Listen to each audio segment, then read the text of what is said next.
porque ela queria se apresentar assim para Deus. Queridos,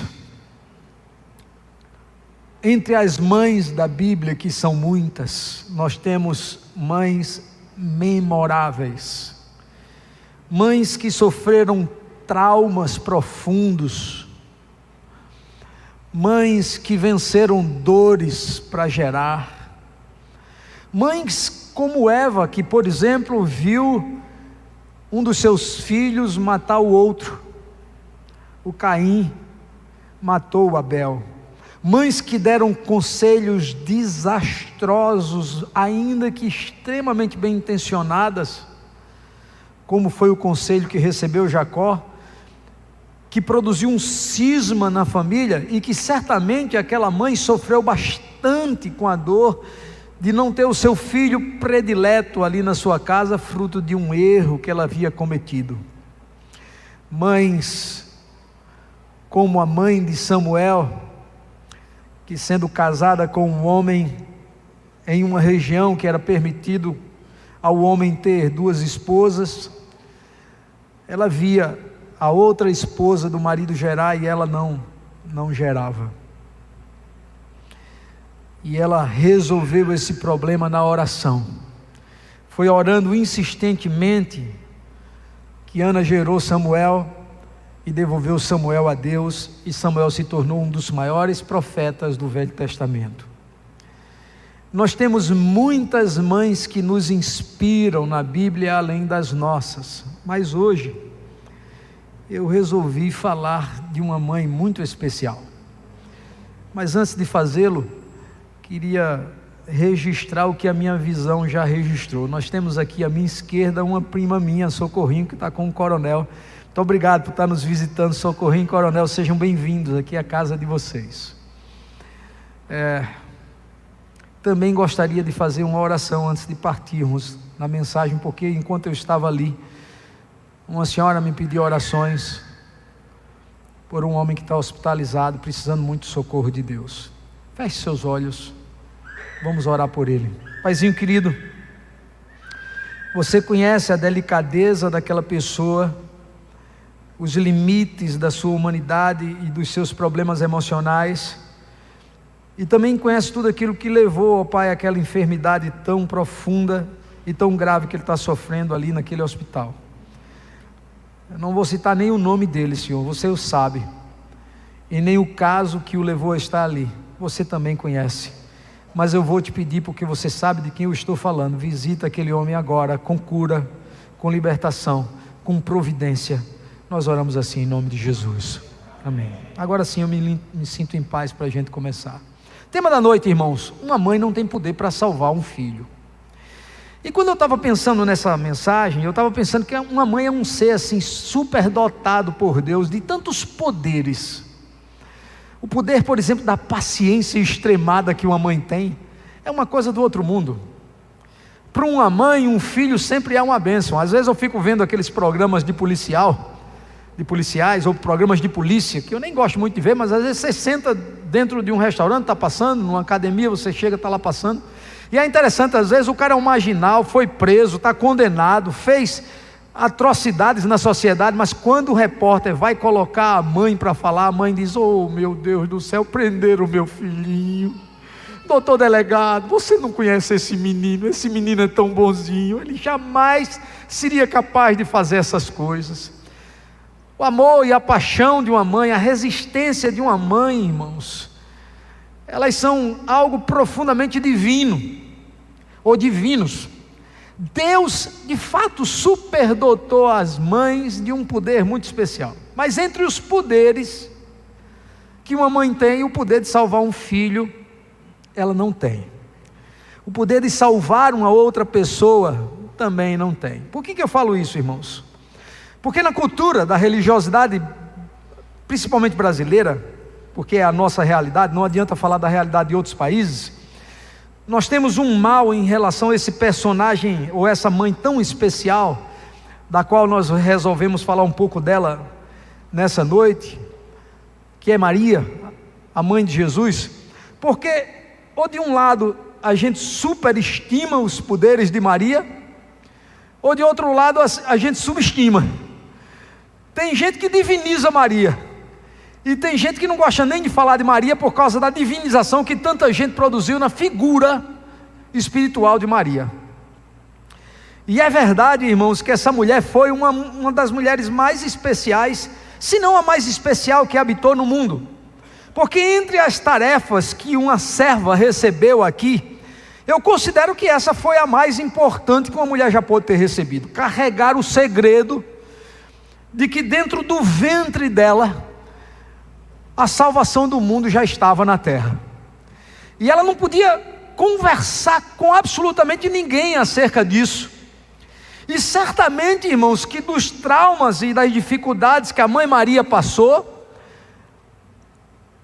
a maior de todas foi a necessidade de preservar o seu filho, que o tempo todo, desde a sua gestação, esteve sendo literalmente caçado pelo inimigo, incircunstancialmente em todos os momentos da sua vida.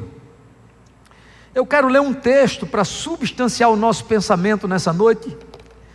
Ele está no evangelista Lucas. Os evangelhos falam fartamente de Maria, de forma concentrada, né? Principalmente durante a gestação. Mas eu gosto de Lucas, porque Lucas ele ordenou de uma forma bem sequenciada aquilo que aconteceu com Maria. E há um momento no capítulo de número 1, versículo de número 29, que quando Maria foi visitada pelo anjo Gabriel, o anjo da anunciação, o anjo que Deus liberou à terra com uma mensagem poderosa de que o Messias estava chegando. Aliás, esse anjo é um anjo muito especial. Existe dois anjos muito especiais que aparecem na terra com missões muito específicas. O Miguel, que é um anjo guerreiro. Sempre que Miguel aparece, ele está relacionado a alguma luta que Deus o comissionou a travar e que ele venceu. Você vai ver isso no livro de Judas, Miguel batalhando. Você vai ver no Apocalipse Miguel batalhando. E o outro anjo é o Gabriel. O Gabriel era um anjo mensageiro de Deus. Todas as vezes que Deus teve uma mensagem para comunicar ao mundo relacionada a Cristo e a salvação que ele ia produzir, foi o Gabriel que trouxe essa mensagem.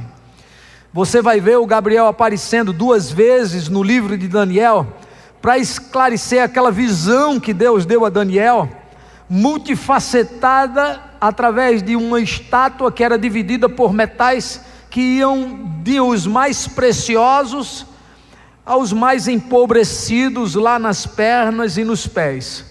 Cada reino que se somou e dirigiu essa terra estava representado naquela estátua. E o Gabriel aparece a Daniel para revelar os mistérios daquela visão e para mostrar o controle de Deus através de Cristo Jesus em todos os tempos da terra.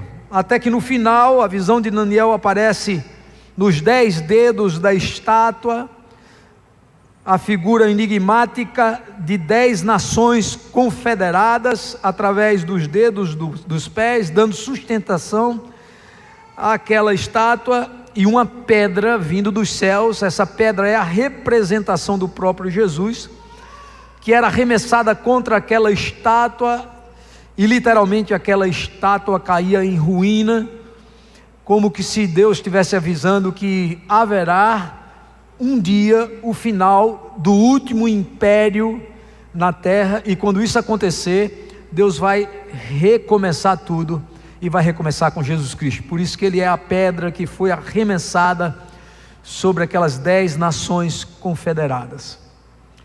As 2 outras vezes que o Gabriel aparece de uma forma bem descritiva, através do livro de Lucas, no capítulo 1. Mas deixe-me ler o texto que nos inspira a meditação nessa noite, para nós entrarmos no comentário e naquilo que Deus quer tratar conosco. O texto está em Lucas 1:29, quando Gabriel anuncia a Maria que entre tantas mulheres em Israel, ela foi a escolhida. Lucas registra o estado emocional de Maria, dizendo que Maria ficou perturbada com estas palavras. E literalmente, irmãos, não era para ser de uma outra maneira. A visita de Gabriel começa na casa do sacerdote Zacarias, porque antes de comunicar a Maria que Jesus viria através dela, havia necessidade de preparar o precursor, porque como o profeta Isaías no capítulo 40 avisou, antes que Jesus viesse a estar iniciando o seu ministério, antes dele precisaria haver um outro anunciador da sua chegada. Era o precursor, a quem Gabriel anunciou nos dias em que Zacarias era sacerdote. A Bíblia diz no texto de Lucas que Zacarias era marido de Isabel, eram justos aos olhos de Deus, importante registrar isso, e que obedeciam cuidadosamente a todos os mandamentos e estatutos do Senhor. Não tinham filhos, porque Isabel era estéril, e para agravar já eram velhinhos quando Gabriel visitou Zacarias. Eles entravam em serviço de quando em quando, havia uma escala. A Bíblia diz nesse texto que caiu a sorte sobre Zacarias de ele estar escalado naquele dia em que o anjo visitou o tabernáculo, o templo. E quando ele estava no lugar da propiciação, oferecendo o ofício sacerdotal, o anjo Gabriel aparece a Zacarias e ele diz: não tenha medo, Zacarias, porque de fato a visão de um anjo aparecendo a alguém, de fato deva ser extremamente impactante. Eu convivi muito próximo do pastor Neco. O pastor Neco dizia com muita frequência que ele passou muitos anos para ter uma visão angelical. E ele disse que depois de muitos anos orando, um dia ele estava de madrugada no seu quarto, sozinho naquele dia. Irmã Francisquinha não estava com ele porque ele estava viajando, era um dia que ele estava em missão. E de repente, houve uma visita angelical no quarto. Ele conta, ou contava, já está nas mansões celestiais, que na hora em que ele viu o anjo, ele teve tanto medo, que ele se enfiou embaixo da cama, e ficou tentando recuperar a coragem, para de fato sair dali e ver o anjo, e ver o que o anjo tinha a lhe dizer. E depois de muitos minutos, quando ele recobrou a coragem, que ele saiu, o anjo já tinha ido embora. Sequer soube o que o anjo estava ali para fazer. O anjo apareceu a Zacarias e antes de dar uma palavra, ele já foi dizendo: não tenha medo. A segunda palavra do anjo é curiosa, porque ele revela uma oração que me parece aos meus olhos extremamente antiga, daquelas orações que você fez e que Deus não respondeu no seu tempo, e que para você elas não vão ser respondidas nunca mais, já caducaram na sua lembrança. E o anjo diz a Zacarias assim: não tenha medo, Zacarias, a sua oração foi ouvida. A grande pergunta aqui de orações antigas que a gente faz e que as respostas se demoram é: e se foi ouvida, por que não foi respondida? E a grande resposta é: não foi respondida porque não era tempo de ser respondida. Porque para haver um precursor, tinha que haver a chegada do Messias. Havia necessidade de uma conexão dessas duas ações estarem interligadas. Qual era a oração que Zacarias havia feito que foi ouvida? Certamente, irmãos, a oração que Zacarias tinha feito é que ele e a sua esposa pudessem gerar um filho. O anjo diz: a sua oração, aquela de gerar um filho, foi ouvida. Aí abre-se um hiato para que Zacarias tenha um tempo de refletir e poder até fazer uma pergunta ao anjo: e se foi ouvida, por que não foi respondida? Porque agora não mais dá tempo de ser ouvida, porque a minha esposa é estéril, a minha esposa já está na menopausa, e por que não dizer, essas brincadeiras parecem que ocorrem muito ocasionalmente entre a gente. Mas a verdade é que a Bíblia não diz que ele disse absolutamente nada. Ele ficou pasmo diante da visão angelical e esperou o anjo concluir a mensagem. E enquanto o anjo está preparando a resposta, eu faço uma pausa para fazer um comentário aqui. Existem muitas orações, irmãos, que Deus demora o tempo certo para responder. Deus nunca chega nem antes e nem depois, e parece que quando Ele chega já é tarde demais. Você vai ver, por exemplo, que quando Ele chegou diante das irmãs Marta e Maria, aparentava ser tarde demais, porque o Lázaro já estava morto e já havia sido enterrado. Você vai ver no caso de Jairo, que quando chega para pedir a Jesus para ir à sua casa, naquela intercessão desesperada, naquele pedido de socorro que é um socorro urgente, no meio do caminho Jesus para socorrer a mulher que tinha o fluxo de sangue, e naquela demora a filha de Jairo faleceu.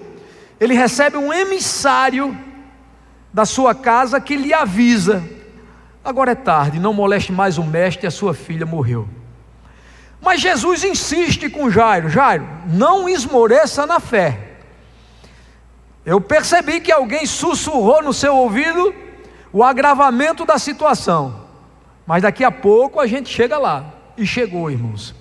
E eu descubro que quando Deus chega, que parece ser tarde, nunca foi tarde, porque Ele chega no tempo certo. Quando eu precisava de uma cura, e agora não adianta mais a cura chegar, porque já há um defunto, um esquife na sala, Ele tem poder para ressuscitar os mortos. E quando eu olho para Zacarias aqui, ouvindo aquela promessa, irmãos, a Bíblia diz que ele duvidou, porque ele já estava velho demais, a sua esposa na menopausa e ainda era estéril.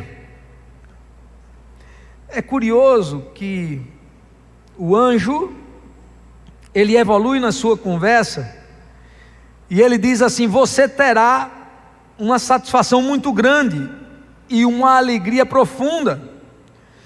Muitos se alegrarão com o nascimento desse menino, pois ele será grande aos olhos de Deus. Outra pausa, irmãos, tem muitas pessoas que se tornam grandes aos olhos dos homens, mas aqui o anjo dá uma promessa de que João Batista será grande aos olhos de Deus. A minha grande ansiedade nunca foi ser grande aos olhos de ninguém, senão aos olhos de Deus. A minha fome, a minha sede é produzir no coração de Deus tanto prazer com a minha vida, que um dia eu consiga encontrar no seu coração a mesma aprovação que teve João Batista. A Bíblia diz que o anjo comunicou a Zacarias que ele não iria beber vinho e nem bebida forte, seria cheio do Espírito Santo antes mesmo do nascer. Isso quer dizer, irmãos, que o Espírito Santo ia entrar em João Batista enquanto ele estava na fase gestacional. E a gente vai ver isso na visita que Maria fez a Isabel, não é? Quando as duas se encostam, ventre que carrega Jesus de um lado, ventre que carrega João Batista do outro, a Bíblia diz que o Espírito Santo convulsionou os dois ali, os dois ficaram batendo perna na barriga das suas mamães.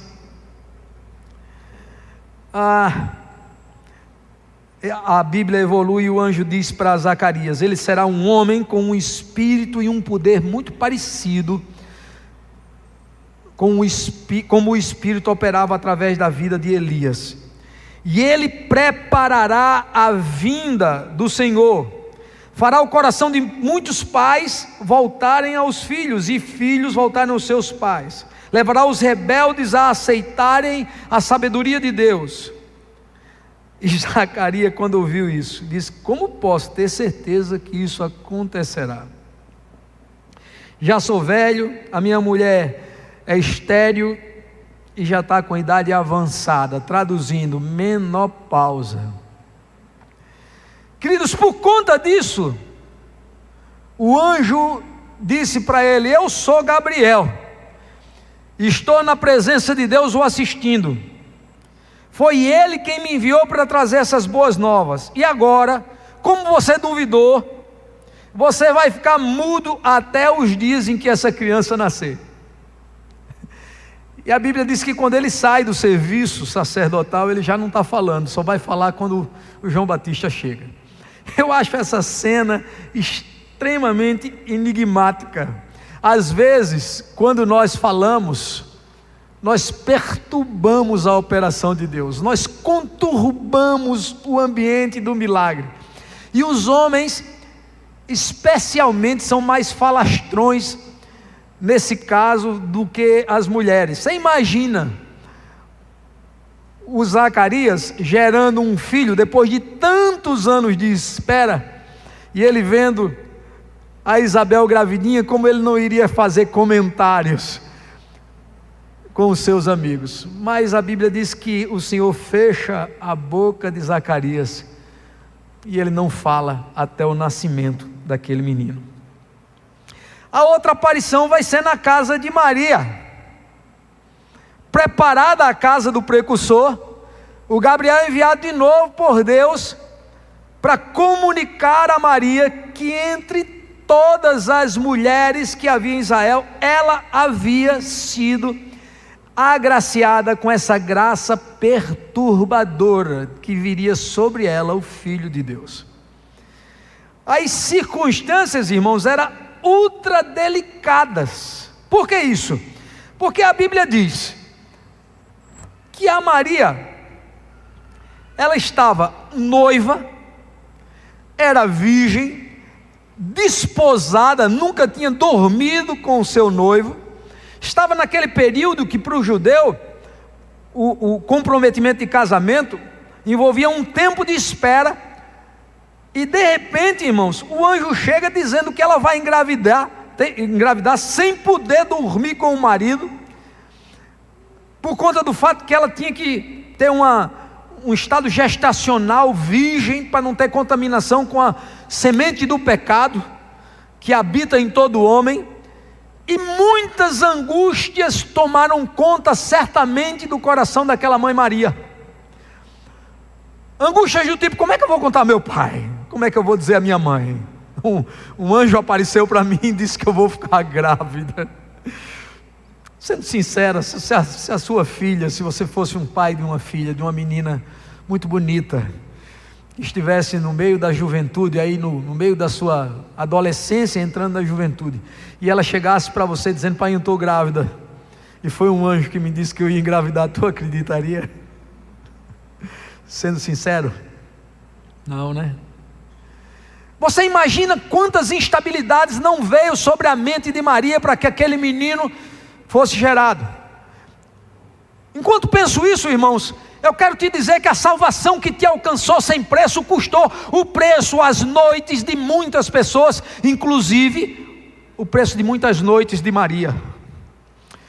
Depois que o anjo Gabriel foi embora, as angústias tomaram conta do coração de Maria.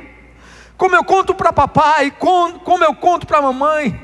A Bíblia não pormenoriza isso, mas a gente sabe que as visitações de instabilidades e angústias tomaram conta do coração de Maria. A Bíblia sequer fala quem foram os pais de Maria. A tradição é que diz que foi Joaquim, chamava-se Joaquim, e Ana. Mas se era difícil contar para os pais, que têm toda uma capacidade de perdoar, e contar para o noivo, como é que não devia ter sido difícil, irmãos?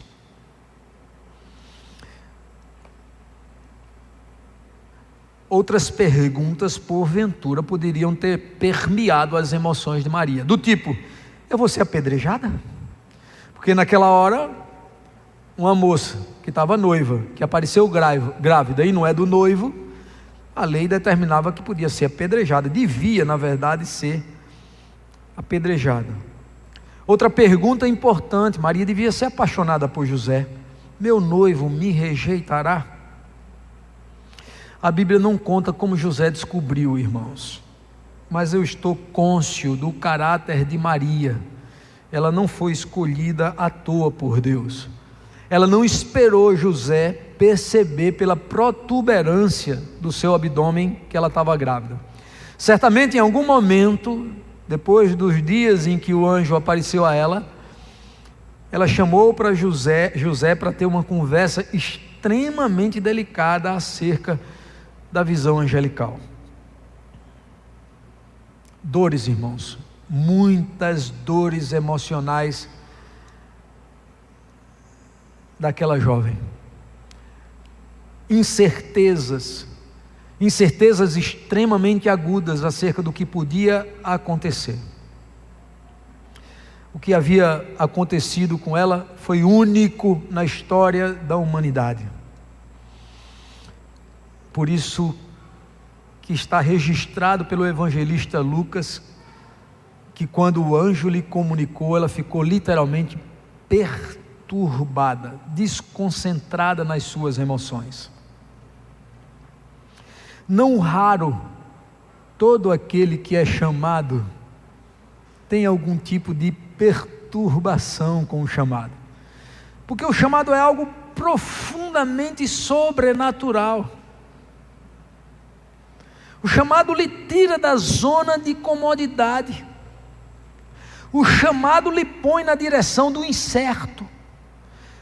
Às vezes eu fico pensando, por exemplo, quando Deus deu aquela planta a Noé para ele construir aquele transatlântico medieval, porque viria um dilúvio, o que porventura Noé não deva ter dito para Deus? Mas se fora eu ia dizer: tu está pensando que eu sou um chefe de estaleiro? Um engenheiro naval? Eu nunca lidei com isso. Como é que você está me dando essa responsabilidade? E pregar 120 anos sem que ninguém convertesse, como foi com ele. Quando Deus apareceu para Moisés dizendo: volte para o Egito, olha quantas instabilidades não vieram sobre a mente de Moisés, diante da tamanha e hercúlea responsabilidade que Deus estava lhe dando de voltar ao Egito, quando no Egito ele sabia havia uma determinação judicial para prendê-lo, porque ele, enquanto esteve lá, matou um egípcio. As instabilidades vieram na hora à mente de Moisés. Moisés deve ter se perguntado: você acha, Deus, que Faraó vai liberar essa mão de obra de graça? Esse povo está construindo cidades, pirâmides, a troca de um prato de comida. A força de trabalho que prospera o Egito são os escravos hebreus. Na hora em que eu falar para Faraó que é para ele liberar, porque o Deus a quem eu sirvo falou comigo que era para dizer isso a ele, ele vai olhar para mim, ele disse: nem libera o povo e você vai preso. Vai ser o que vai acontecer.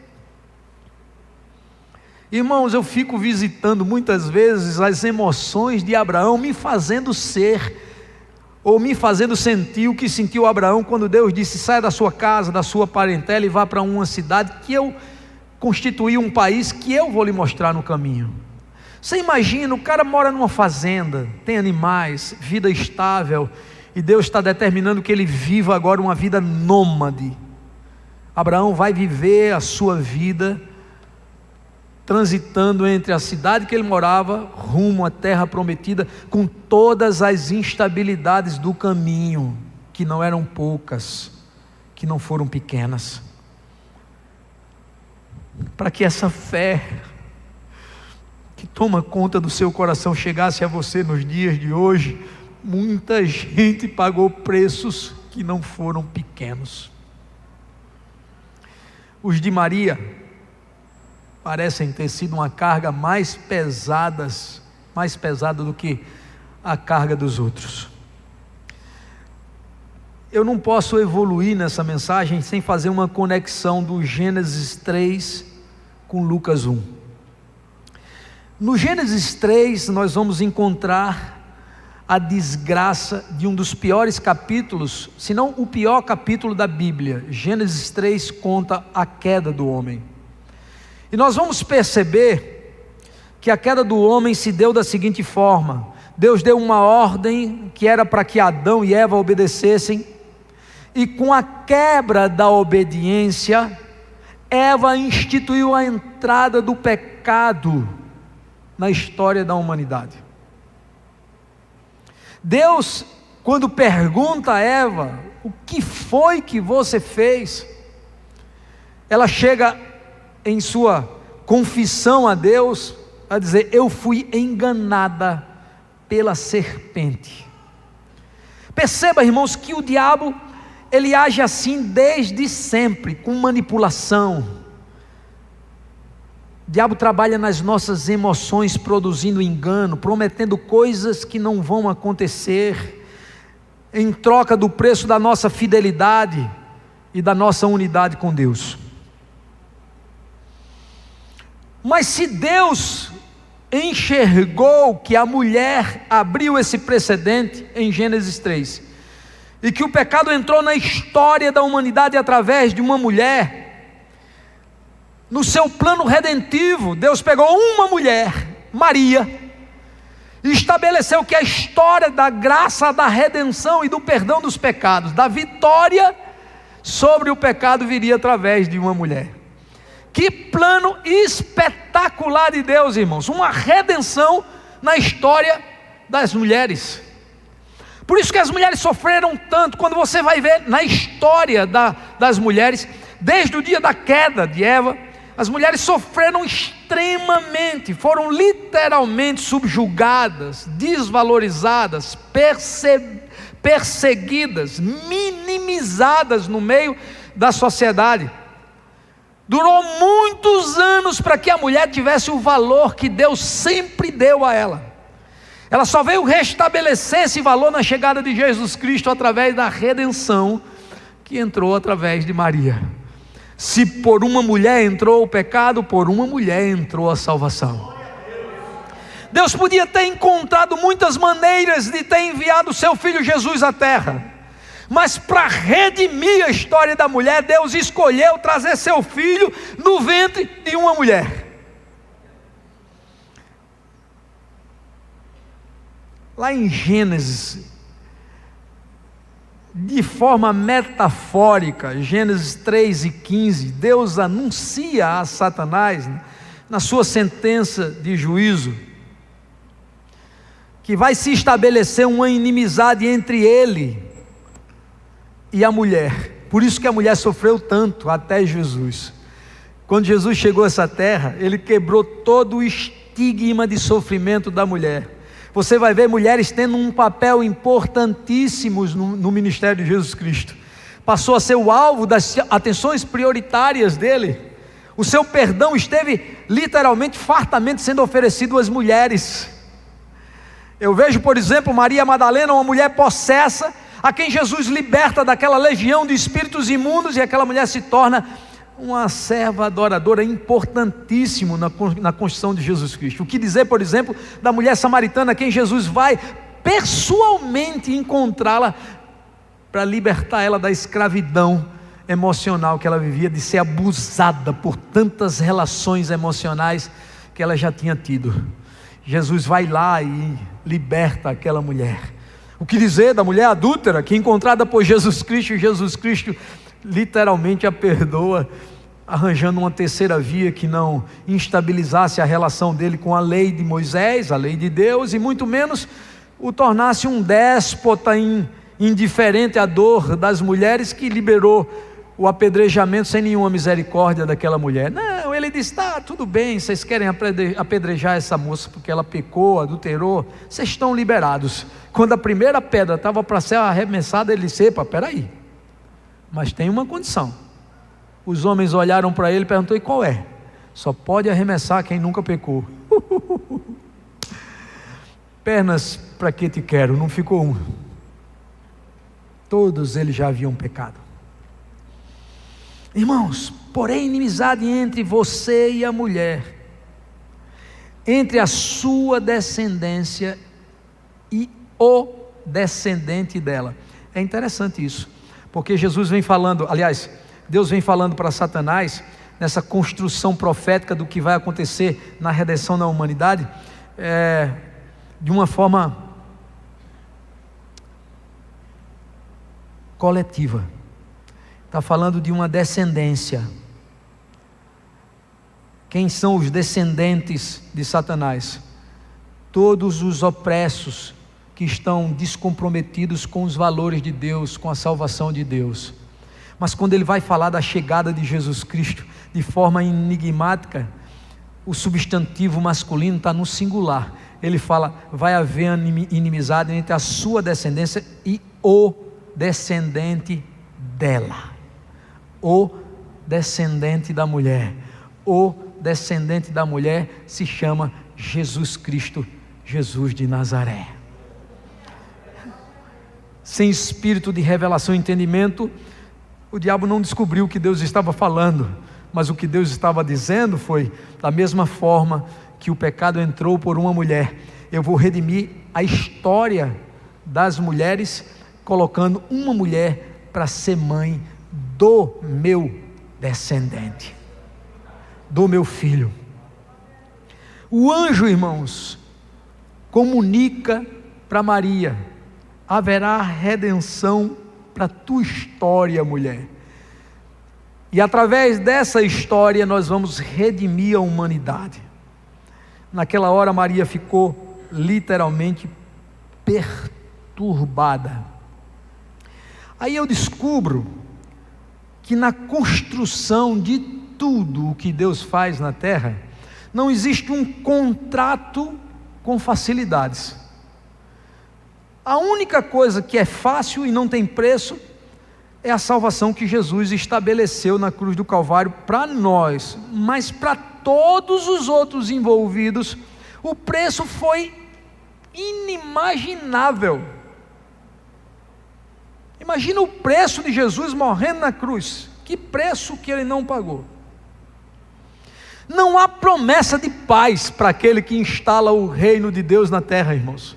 Literalmente, você que está comprometido com a obra de Deus nesses dias, muitas vezes você literalmente é molestada nas suas emoções, é visitada com instabilidades dentro do seu casamento, com filho, nas finanças, com saúde. Não há contrato de instabilidade. O que há é o seguinte: promessa da presença de Deus do nosso lado, e é Ele e a sua presença do nosso lado que estabiliza todas as instabilidades. Quando Gabriel disse para Maria que ela ia gerar, o Senhor falou para ela: mas eu estarei com você. Para nós, Ele falou diferente. Ele disse assim: eu estarei com vocês todos os dias, até a consumação dos séculos. Ele não prometeu vida fácil para mim nem para você. No exercício da nossa fé, no envolvimento da nossa vida com os ofícios da igreja e com a instalação do reino de Deus no coração das pessoas, mas Ele prometeu a sua presença, e isso nos garante paz e vitória. Maria, você vai engravidar. Ainda deu tempo de Maria perguntar para o anjo: como vai ser? O anjo respondeu em Lucas 1:35: o Espírito Santo vai vir sobre você, e a sombra do Altíssimo pairará sobre você, e assim você conceberá, e o que estará dentro de você será chamado de Santo e de Filho de Deus. Quando Maria contou para José, ele intentou-a deixar secretamente, e a Bíblia faz uma ressalva dizendo que era porque ele era justo, não queria difamar Maria. Queridos irmãos, houve necessidade de uma nova operação angelical para que a salvação que nos alcançou se estabelecesse. De novo Deus manda um anjo para avisar José. Aí já é Mateus, o evangelista Mateus, no capítulo 1 e no versículo 20, que registra isso. Quando José queria desaparecer do mapa, o anjo Gabriel voltou e apareceu para ele, dizendo para ele: não temas receber Maria, tua mulher, porque o que nela está gerado é fruto do Espírito Santo. Irmãos, deixa eu fazer uma breve observação e percepção. Nós vivemos o nosso relacionamento com Deus em uma tríplice fase. No Velho Testamento era Deus, o Pai, que se relacionava com os homens. No Novo, o Filho. Mas entre o Velho e o Novo havia o limite do contato, da experiência transcendental. Quem mais desfrutava no Velho Testamento dessa experiência, em dado momento da história, os juízes, em outro, os reis, em ainda outro, os profetas. E eles transmitiam para o povo aquilo que Deus estava falando. No Novo Testamento, é verdade, Deus visitou o mundo com o seu Filho. Mas se você não estivesse no mesmo lugar onde Jesus estava, você não podia ter contato de primeiro grau com Ele. E muitas vezes esse contato se estabeleceu uma única vez, na maioria dos casos e dos milagres que Jesus evidenciou. Mas agora, irmãos, nós estamos na geração do Espírito Santo. Quando Jesus ressuscitou, Ele disse: eu vou liberar sobre vocês o Espírito Santo. E o Espírito Santo é o potencializador de gente, irmãos. Aquilo que você não tem capacidade de fazer como homem, nos limites da sua humanidade, na força do Espírito Santo você consegue. Foi o Espírito Santo quem produziu o milagre gestacional de Maria. A Bíblia diz que o Espírito Santo gerou Jesus. Mateus 1 e 20. E Maria gera Jesus. E as circunstâncias da gestação se tornaram extremamente delicadas. Porque agora grávida, mesmo que Maria escondesse aquele segredo com José, esse segredo não podia ser revelado, porque o diabo intentava caçar Jesus. Lembra? Deus deu uma promessa lá: haverá inimizade entre você e o descendente dessa mulher. Ele vivia observando o que Deus estava fazendo. E quando as promessas, as profecias, vai haver um precursor, e aí ele viu, o precursor foi anunciado pelo anjo Gabriel, Zacarias estava lá, Maria, aliás, Isabel engravidou, e depois agora o anjo aparece a Maria, veio um menino que foi gerado fruto de um milagre. Todas as percepções e atenções do inimigo sobre a casa de Maria e a casa de Isabel. A Bíblia diz que, grávida, César Augusto publicou um decreto ordenando o recenseamento do império. Eu penso que Deus dirige a história a seu favor. Os recenseamentos que houveram no mundo foram visceralmente registrados fartamente na história da humanidade. Era necessário ser registrado que Jesus nasceu, em quais circunstâncias nasceu, em que cidade veio, para se observar todos os cumprimentos proféticos. A Bíblia diz que estava profetizado por Miqueias, capítulo 5, versículo 2, que era de Belém, Efrata, a cidade de Davi, aquela pequena vila que viria o Salvador da humanidade. E foi o recenseamento quem arrancou José e Maria de Nazaré e levou os dois para Belém, o local onde Jesus precisava nascer. Mas, irmãos, quando eles chegaram ali, não havia uma hospedaria que tivesse vaga para eles se hospedarem, justamente por causa do recenseamento. Muitas pessoas vindo, e quando eles chegaram não tinha lugar para hospedar José e Maria, e ela grávida. Nos últimos dias da gravidez, a Bíblia diz que Jesus foi gestacionalmente, literalmente operado, que ele nasceu em uma manjedoura, um lugar sem asepsia, sem assistência médica, sem usos de elementos que pudesse produzir uma limpeza e produzir uma chegada protegida para o próprio Filho de Deus. Quando eu vejo Jesus nascendo numa manjedoura, meu irmão, eu penso que Deus não privilegiou nem Jesus nesse mundo. Muitas vezes nós ficamos nos lamuriando de pequenas provações que a gente passa na vida. Quando você vê como Jesus nasceu e como Deus permitiu sua chegada, Ele fez tudo isso para que Ele tivesse uma identidade do que é sofrimento. Como é que nasce aquele sem nenhum recurso, que não tem dinheiro para ir para um hospital, para uma maternidade, que não tem direito a um anestesista, que o seu parto vai ser feito muitas vezes em circunstâncias delicadíssimas. Se Jesus ia vir à terra para se tornar o nosso intercessor, para se tornar alguém que experimentou na humanidade toda a fragilidade que o homem experimenta e venceu a tudo, desde a sua concepção, desde o seu nascimento, os limites estavam de forma extrema sendo expostos.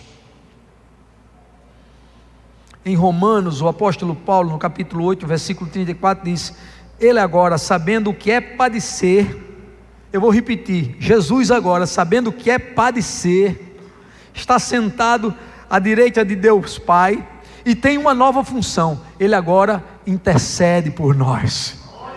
Quando você padece, Jesus olha para o Pai e diz: Pai, eu passei por isso, vamos ajudá-lo. E vem ajuda celestial para te socorrer. Quando ele nasce, é visitado por magos. Herodes sabe, conserta com os magos que quando eles saíssem, voltassem na sua direção e dissessem onde o menino Jesus estava, porque ele queria dar presentes ao menino Jesus. Mentira, queria matar Jesus, não queria concorrência, porque dizia que o rei dos reis havia chegado à terra, e ele pensava: vai tomar o meu trono. Como os magos foram avisados por anjos que fossem por um outro local, Herodes decretou o maior infanticídio que já houve sobre a terra. De 2 anos para baixo, todas as crianças devem ser mortas. E cumpre-se a profecia que dizia que haveria lamento, choro e aflição de Raquel.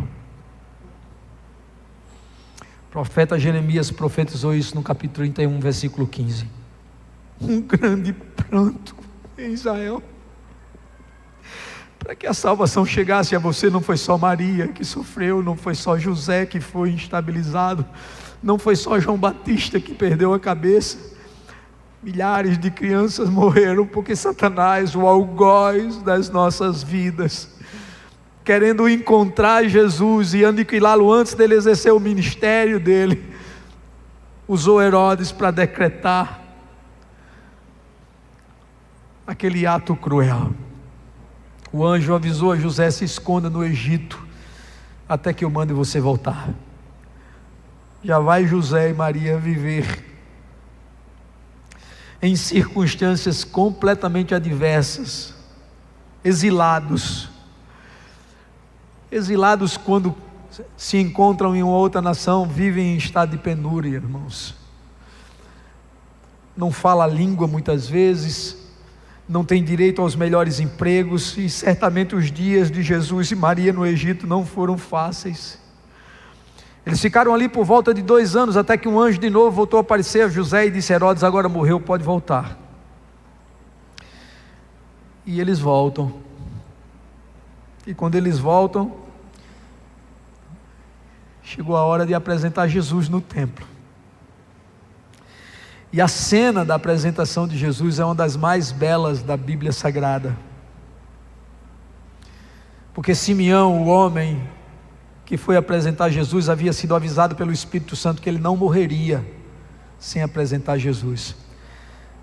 E aquele segredo que Maria e José escondiam, não contavam para ninguém aquele segredo. Agora com Simeão, com o menino nos braços, Simeão disse assim: agora tu podes me levar, Deus, porque chegou a humanidade a luz do mundo.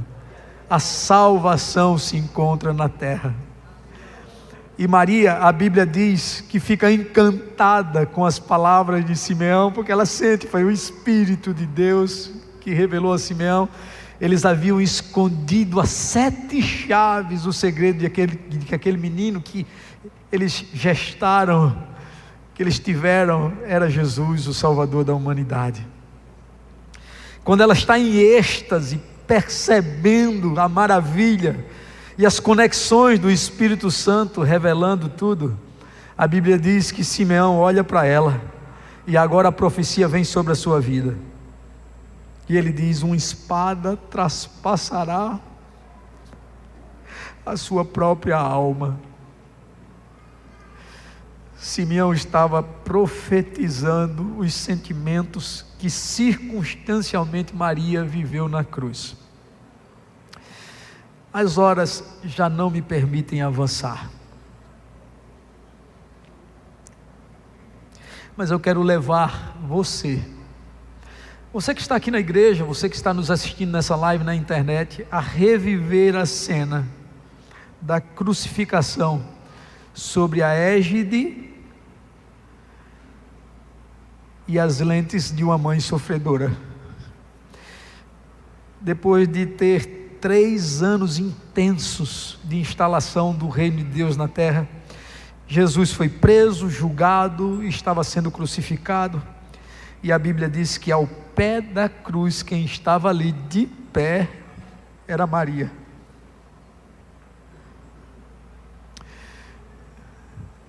Você que é mãe, se ponha no lugar de Maria agora, para entender a dor daquela mãe.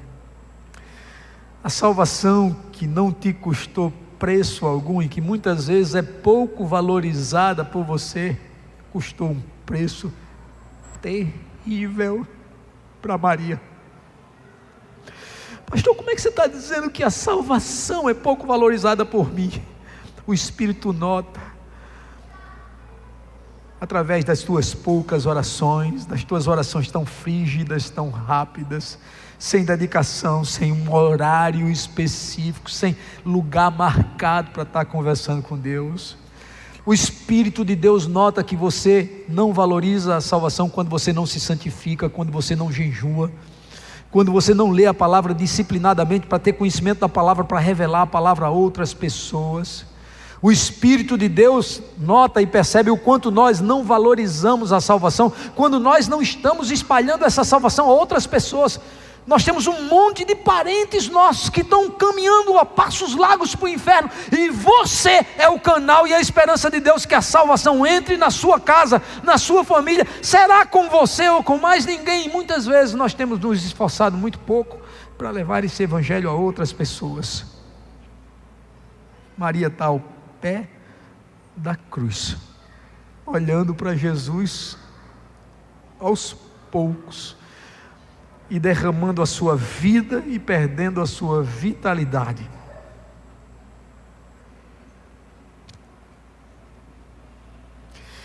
João foi o outro evangelista que registrou também a presença de Maria na história da construção da salvação da humanidade. E ele diz: estava em pé junto à cruz de Jesus, sua mãe. O Ministério Louvor já pode vir aqui. Irmãos, Maria é a imagem do Evangelho. É graça que nos leva à cruz, e dor que nos leva à glória. Na nossa construção de espiritualidade, irmãos, nós vamos passar as mesmas circunstâncias de Maria. Muitas vezes somos alcançados pela graça de Deus e temos que tributar tudo isso à cruz. Foi a cruz quem produziu o perdão, o favor, a visitação de Deus nas nossas vidas. Mas muitas vezes também seremos visitados por dor, e essa dor é um preço de glória que a gente tem que pagar. O apóstolo Paulo, preso porque tinha produzido um exorcismo na vida de uma mulher que era adivinha, no lugar de chorar, de se lamuriar, Ele glorificava a Deus com hinos. Pedro, preso porque estava pregando o evangelho, no lugar de ficar revoltado contra Deus, foi orar de madrugada. As nossas dores têm que produzir glória de Deus sobre nós. Quando você passa dores na sua vida, que a glória de Deus te visita, você passa anestesiado. Você não sente as dores que estão no seu encalço, porque literalmente a glória de Deus que te visita tira a tua visão do que é temporal, do que é efêmero, do que te amedronta, do que te perturba e do que causa instabilidade na tua vida. A vida cristã não é um convite ao conforto, mas é um convite à fidelidade extrema. Maria foi fiel a Jesus Cristo e a sua missão do começo até o fim. Em Romanos 8:17, nós temos a promessa na qual nos firmamos e nos fiamos nessa noite. Se com Ele sofremos, com Ele seremos glorificados. Eu vou repetir, meu irmão, não reclame de sofrimento na sua vida, é o preço da instalação do evangelho. Se com Ele sofremos, com Ele seremos glorificados. Eu vou repetir, levante-se por favor. Se com Ele sofremos, com Ele seremos glorificados. Eu vou deixar vocês por uma fração de 3, 4 minutos com esse louvor, refletindo em tudo aquilo que Maria passou. Essa mãe extraordinária que se sujeitou a viver no drama de gerar Jesus as piores dores que alguém já enfrentou na história da humanidade, para que pelo preço da sua dor a salvação nos alcançasse.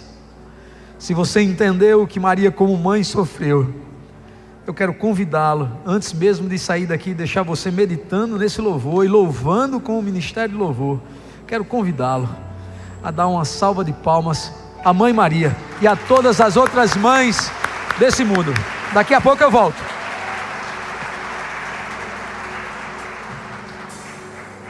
Espírito, enche a minha vida. Espírito, enche a minha vida. Enche-me do teu poder, pois de ti eu quero ser. Espírito, enche o meu ser. As minhas mãos eu quero levantar e em louvor te adorar.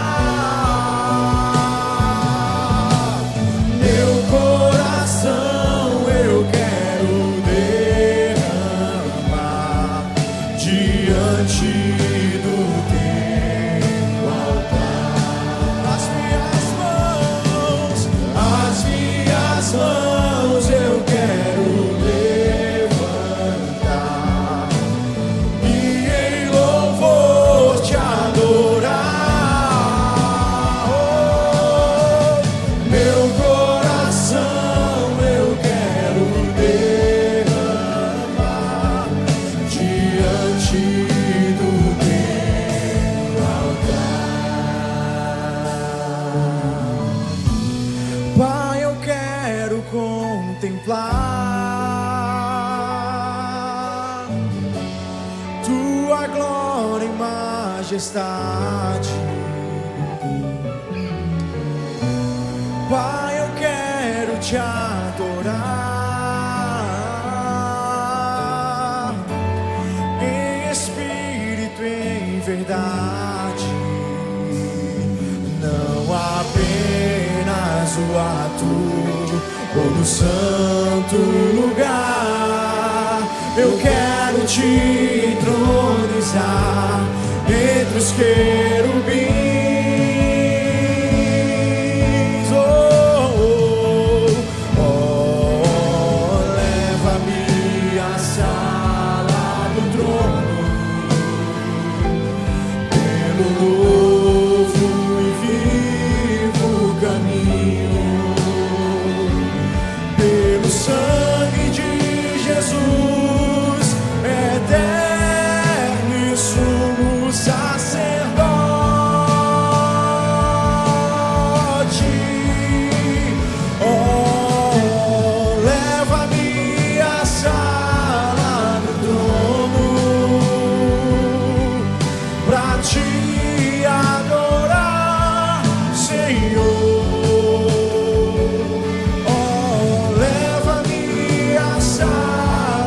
do trono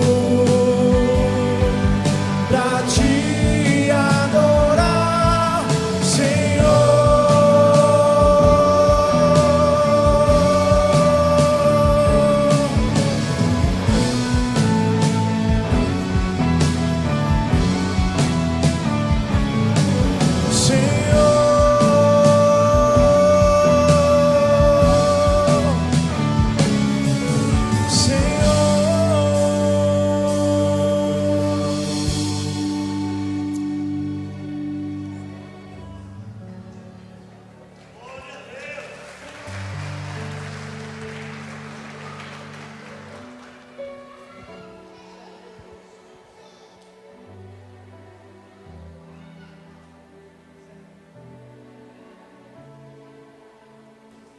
Certamente foi o Espírito Santo quem deu a Maria a força que era necessária para estar ali ao pé da cruz. Mas ao terceiro dia se cumpriu aquilo que o salmista profetizou: aqueles que semeiam com lágrimas, colhem com alegria. Eu quero convidar a você nessa noite, que está aqui nesse local e que tem sofrido as dores de estar distante de Deus, quero convidar você a se aproximar de Deus. Se você quer entregar a sua vida a Jesus, eu quero convidar para você vir aqui à frente. Eu quero orar por você, porque entre as dores que uma pessoa pode passar, certamente uma das piores dela é a dor da distância de Deus, da exclusão do plano da graça, da exclusão do plano da salvação. Se você quer entregar a sua vida, vem aqui, eu quero orar por você. Levante a sua mão, quem quer entregar a sua vida a Deus. Não há ninguém nessa noite? Então deixa eu orar pelos que sofrem. Como Maria sofreu muito para que o reino de Deus fosse instalado, muitos de nós somos servos sofredores. Se você se considera um servo sofredor de Jesus, feche seus olhos. Eu quero apresentar a sua vida a Deus e quero pedir a Ele que desça sobre a sua vida o Espírito Santo, que Ele expanda a sua resistência, a sua capacidade de suportar e faça de você um gigante no reino dos céus. Levante assim a sua mão, você que é servo sofredor, que precisa da ação de Deus sobre a sua vida. Eu vou orar por você. Pai querido, a salvação que nos chegou de graça custou um preço terrível para Maria, para José, para Jesus. E nós valorizamos isso, ó Pai, nessa noite, sabendo que você fez isso tudo pela sua graça, pela sua bondade, para nos alcançar.